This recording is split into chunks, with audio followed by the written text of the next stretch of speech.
Koľko naozaj zarobíš na Work and Travel v USA?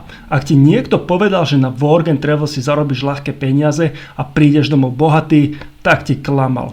Dnes ti ukážem reálne čísla, práce, ktoré môžeš ako študent v Amerike robiť a tie najlepšie tipy, ako si domov doniesť čo najviac peňazí z mojej vlastnej skúsenosti. A ak vydržíš sledovať toto video až do konca, taktiež sa dozvieš, v ktorom štáte zarobíš najviac a v ktorom naopak najmenej, koľko ti z výplaty zoberú dane a či sa ti to celé finančne oplatí. A ak sa ti moje videá páčia a chceš podporiť moju tvorbu, budem rád za každý like, odber a koment. Začneme hneď z ostra. Oficiálna federálna minimálna mzda v USA je $7 a 25 centov. Ak si teraz hovoríš, tak to môžem ostať robiť na Slovensku, nie je tomu úplne tak. Skoro nikto za to reálne nerobí, takže netreba sa toho báť. V praxi sú čísla úplne iné a záleží hlavne na štáte. Najviac sa dá zarobiť napríklad v Kalifornii a Washingtone, kde hodinovka často šplhá medzi $16 až $20 za hodinu. Ak robíš v hotelierstve alebo na iných pozíciách, kde sa dáva ešte prepitné, môžeš si zarobiť ešte oveľa viac. Na opačnom konci je napríklad Florida, kde hodinovka býva okolo $13 až $15, takže tam sú zárobky nižšie, hoci stále máš federálnu minimálku. Avšak na čo si treba dávať pozor je, že vysoký zárobok automaticky neznamená, že sa ti oplatí žiť v danom štáte, lebo napríklad Kalifornia je známa extrémne vysokými životnými nákladmi. Nájom, jedlo, doprava, všetko tam stojí výrazne viac než v iných štátoch, takže časť peňazí sa ti hneď vyparí.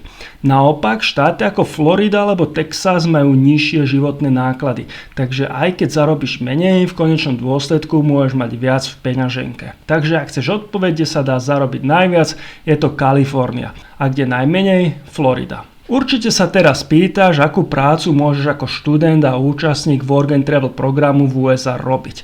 Pravda je taká, že najčastejšie skončíš v službách a manuálnych joboch. Najbežnejšie sú pozície ako pomocná sila v reštauráciách, čo je vlastne busser alebo foodrunner, housekeeping v hoteloch alebo umývač riadov v kuchyni.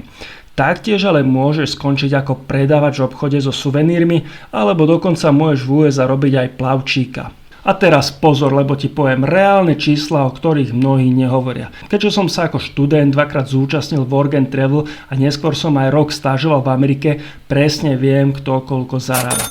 Ak robíš v kuchyni alebo na housekeepingu, hodinovka sa najčastejšie pohybuje medzi 12 až 18 dolármi.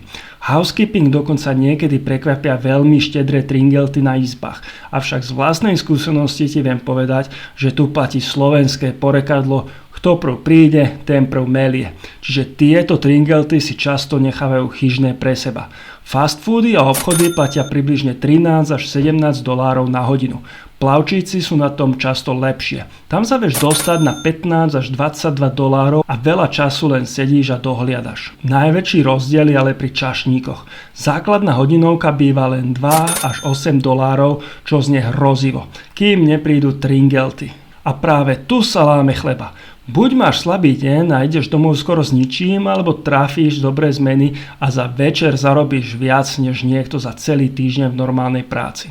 O tom, aký najväčší tringel som zarobil ja za jeden stôl v Amerike, som urobil samostatné video. Tak ak si ho ešte nevidel, klikni sem. Ak by sme to mali zhrnúť, tak úplne najmenej zarábajú tí, čo robia minimum hodín, majú jednu slabú prácu a sú v drahom meste bez tringeltov. Plat síce vyzerá fajn na papieri, ale nájom, jedlo a doprava im zožerú skoro všetko. Pracujú málo, míňajú veľa a na konci leta sa čudujú, že sú v mínuse. V strede sú študenti, ktorí majú jasnú, stabilnú prácu, slušné hodiny a rozumné výdavky. Nezbohatnú, ale vedia si zaplatiť život, niečo pocestovať a ešte im aj niečo ostane. Pre veľa ľudí je toto zlatý stred. Vyššie sú tí, čo robia v turistických oblastiach alebo v reštauráciách a majú tringelty. Čašníci, servírky, barmani, ak majú dobré zmeny a sezónu, vedia zarobiť viac než ľudia s vyššou hodinovkou bez tringeltov. Tu sa už bavíme o $1000 za leto. Ešte predtým, ako ti reálne prezradím, koľko sa dá v Amerike mesačne zarobiť, netreba zabúdať na niečo, čo zabolí každého študenta a účastníka Work and Travel programu. Dane.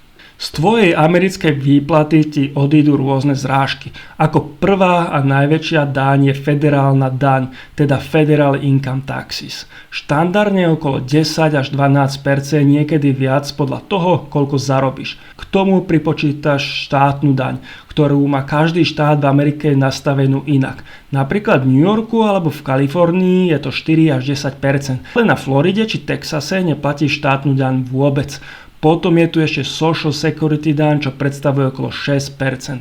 Celkovo ti teda z výplaty odíde niečo okolo 15 až 25% podľa štátu, tvojej hodinovej mzdy a odpracovaných hodín. Dobrá správa? Časť daní si vieš po návrate z USA vrátiť. Nie je to žiadna veda. Stačí podať tax return a priložiť V2 formulár od zamestnávateľa. A môžeš si nárokovať späť peniaze, ktoré ti zbytočne strhli.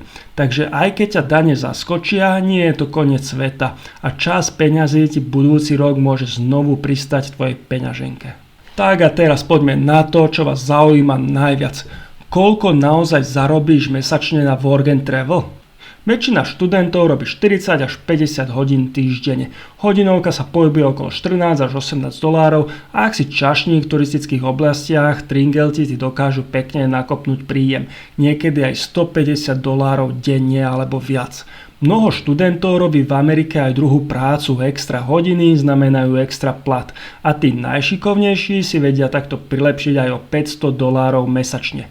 Úplne pesimistická predpoveď je, že odrobíš 40 hodín týždenne za 14 dolárov na hodinu, čo v prepočte vychádza 2240 dolárov. Naopak, ak pridáš o trochu lepšiu hodinovku alebo second job, mesačný plán môže kľudne dosiahnuť 3500 a viac dolárov.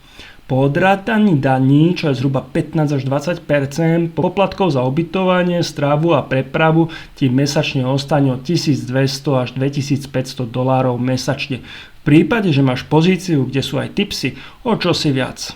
Takže ak to zhrnieme, letné zárobky študenta na Work and Travel sa pohybujú od 4000 do 8000 dolárov za 3 mesiace podľa štátu, pozície a toho, ako veľmi sa snažíš. Niektorí idú domov s mínusom, ale tí, ktorí plánujú, využívajú tipy a druhú prácu, tí odchádzajú s poriadnym študentským balíkom peňazí a skvelými skúsenosťami. A tu je pár tipov na záver.